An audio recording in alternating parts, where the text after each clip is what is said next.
Hey, have you ever asked ChatGPT about a health symptom and felt like the answer was just a little too generic, a little too robotic, like it was reading straight from a textbook rather than actually helping you understand what's going on?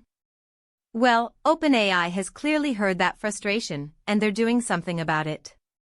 OpenAI has been actively working on improving what they're calling health intelligence within ChatGPT, and honestly, this is one of the most significant areas of development they could possibly focus on. Think about it, millions of people every single day turn to the internet when they feel sick, when they're worried about a loved one, or when they're trying to understand a diagnosis their doctor just handed them in a 5-minute appointment. And a huge portion of those people are now turning to ChatGPT instead of, or alongside, a traditional Google search. So what does improving health intelligence actually mean in practice? It means making ChatGPT better at understanding the nuances of medical questions. Not just spitting out a list of possible conditions when you describe your symptoms, but actually engaging with the context of your situation, understanding medical terminology more accurately, providing more balanced and evidence-based information, and crucially, knowing when to tell you to go and see an actual doctor. That last part is really important, because one of the biggest criticisms of AI health tools has always been that they either overdiagnose, sending people into a spiral of anxiety, or they completely miss the seriousness of a situation.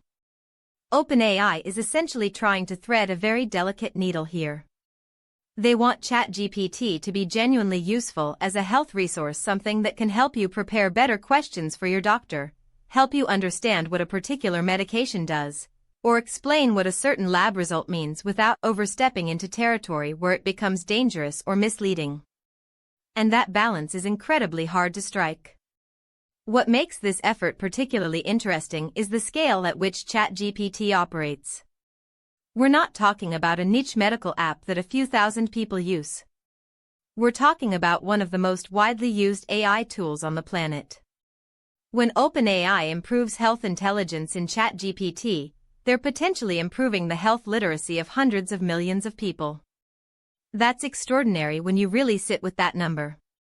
There's also the equity angle that's worth thinking about. Not everyone has easy access to healthcare. Not everyone can afford to call their doctor every time they have a question.